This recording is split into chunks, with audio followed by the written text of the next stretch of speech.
Merci beaucoup. Comme tout a été dit, on ne fera pas plus d'une demi-heure, hein, comme le buffet nous attend.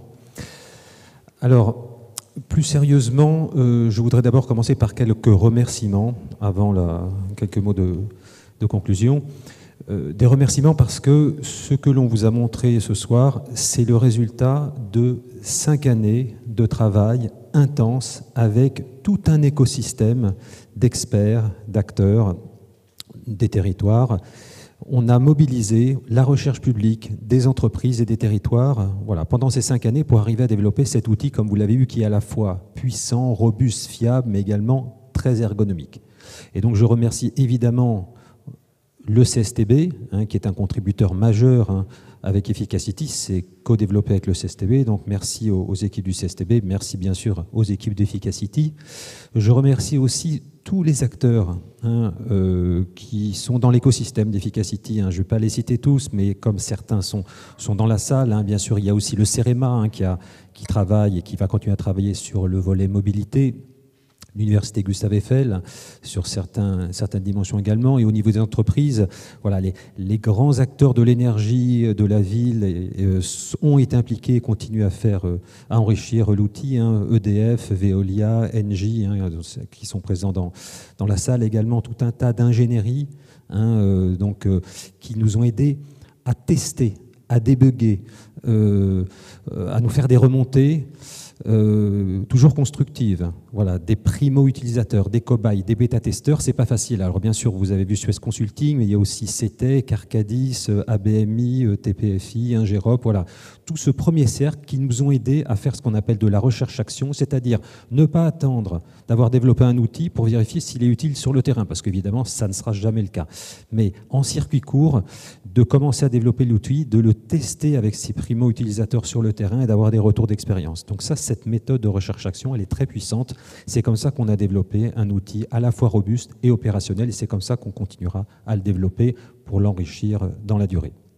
Donc merci à tous ces acteurs. Merci évidemment à l'État, en particulier à la DHUP, à l'ADEME, sans qui ce travail n'aurait pas pu se faire, puisqu'il s'agit, comme ça a été montré, de mettre au point une méthode de référence, une méthode qui donne confiance, une méthode qui apporte une transparence dans le dialogue entre la collectivité, l'aménageur et les parties prenantes du projet, et ça ne pouvait pas se faire simplement par des acteurs techniques et scientifiques comme le CSTB Efficacity, mais forcément ça devait être porté par l'État et par l'ADEME, et également avec le soutien très fort de France Ville Durable pour le déploiement de ces nouvelles pratiques. Donc merci à tous ces acteurs, j'en oublie certainement, mais c'est un travail collaboratif. Il n'y a qu'en mettant autour de la table toutes les compétences que l'on arrive à adresser ces sujets extrêmement complexes, comme celui de la mesure de l'impact carbone des projets urbains. Donc ça, c'est pour les remerciements. Donc très rapidement, mon mot de conclusion, c'est le suivant. Nous avons devant nous un mur. Sébastien de France Ville Durable l'a dit. Ce mur, c'est de passer très rapidement de moins de 2% de réduction des émissions de gaz à effet de serre en France à environ 5%. C'est ce qu'il faut dès demain pour atteindre les objectifs que l'on s'est fixés 2030, moins 55% 2030. C'est une réalité. C'est très difficile, mais c'est la triste réalité. Pour faire ça, la ville doit être au cœur des priorités, parce qu'en France et dans beaucoup de pays urbanisés, la France, les émissions de gaz à effet de serre, pour les 2/3, proviennent du milieu urbain. C'est pour ça qu'on a créé, il y a presque une dizaine d'années, un institut dédié à ce sujet. Et donc, pour décarboner la ville, il y a beaucoup de choses à faire, mais en particulier, ça se joue au niveau des territoires de projets, au niveau des centaines de projets urbains que l'on fait chaque année. Et l'ADEME l'a dit, il faut passer à l'action. Mais par rapport à ça, il y a une bonne et une mauvaise nouvelle. Alors, je commence par la mauvaise. Ça ne se fait pas aujourd'hui. Aujourd'hui, moi j'ai été aménageur et on côtoie des aménageurs tous les jours, on ne prend pas en compte l'impact des projets urbains dans la phase de conception des projets urbains. Et pourtant, je vais vous donner un scoop, c'est la seule chose à la limite qu'il faudrait retenir, c'est ce scoop. Pour décarboner un projet urbain, il faut commencer par mesurer l'impact carbone du projet urbain. Étonnant, ça ne se fait pas. Pourquoi ça ne se fait pas ? Un, c'est pas obligatoire. Alors vous allez me dire, même quand c'est obligatoire, on ne le fait pas toujours. Mais deux, c'était pas si simple jusqu'à maintenant. Parce que mesurer l'empreinte carbone d'un quartier avec toutes ses composantes, c'est pas si simple. Et ça, c'est ça le grand apport d'Urban Print, c'est de permettre aux acteurs de terrain d'évaluer dans toute la complexité du quartier, dans toutes les composantes du quartier, voilà, l'impact carbone de façon simple. On a parlé de quelques jours de travail, de quelques milliers d'euros, à l'échelle parfois d'un demi-million, d'un million, de plusieurs millions d'euros d'études. Vous voyez bien que l'apport d'un outil comme celui-là pour éclairer les acteurs. Alors bien évidemment, l'impact carbone, ce n'est pas la seule boussole pour faire de l'aménagement ou de la rénovation urbaine, mais c'est une boussole fondamentale qui n'existe pas aujourd'hui. Voilà. Et je terminerai en disant, de façon un peu solennelle, si on peut dire, que je pense que nous, on a fait notre job. Efficacity, CSTB, tout l'écosystème technique et scientifique avec les soutiens de l'ADEME, de l'État, on a fait notre job. Et je sais que dans la salle, il y a un certain nombre de bureaux d'études, de collectivités. Je remercie M. le maire de Brétigny, vice-président du conseil départemental de l'Essonne et d'autres élus. Maintenant, c'est à vous de jouer. Alors, bien sûr, on va continuer à enrichir l'outil. On va continuer à sensibiliser, à former. On va même continuer avec l'ADEME à subventionner les premières utilisations, on va dire tant qu'il faudra. Mais on veut maintenant, la balle est dans votre camp. La responsabilité passe dans votre camp. Il faut que vous montriez la voie de cette nouvelle approche de la conception des projets urbains qui consiste à prendre en compte l'empreinte carbone de ces projets en phase de conception pour réduire cette empreinte carbone. Voilà, donc je pense que le message est bien passé. Vous avez eu la démonstration que c'est possible, j'allais dire même c'est facile. Donc maintenant, à vous de jouer et on compte sur vous. Merci de votre attention et je passe la parole à mon collègue et ami Julien Hans du CSTB. Bon, je suis équipé. C'est vrai que des chantiers comme ça, on n'en a pas tous les jours. On a presque mis 20 ans à couper en 4 les consommations d'énergie des bâtiments. Et là, on nous demande de prendre les 150 millions de tonnes qui sont devant nous et de les couper en 2 en 10 ans. Donc c'est sûr que c'est quand même un challenge intéressant. On a un autre challenge, c'est de faire moins 10% de consommation d'énergie d'ici l'hiver. Mais ça, je pense qu'on y arrivera nettement plus facilement quelque part.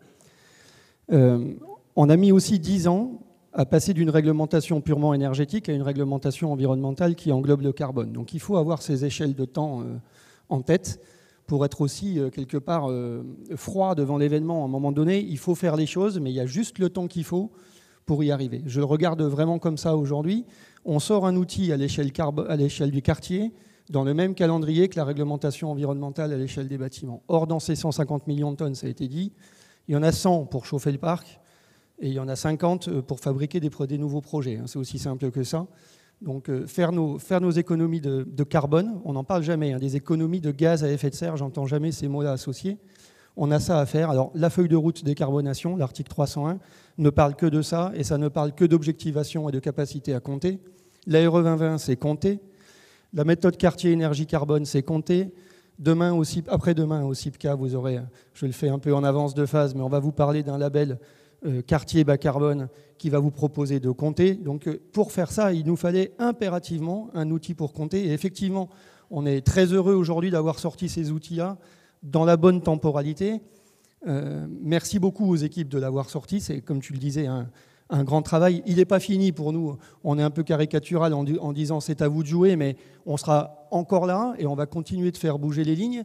Ce qu'il y a de sûr maintenant, c'est que let's go. Si les gens ne prennent pas l'outil, si les gens ne l'utilisent pas, si on a encore des promoteurs qui nous disent c'est un peu anxiogène ce sujet, on ne voit pas comment l'attraper, là, ça va être un problème. Donc aujourd'hui, c'est vrai qu'il faut qu'on transcende un peu les petits sujets d'usage, etc. Let's go sur le carbone, vraiment maintenant. Voilà. Merci à tous.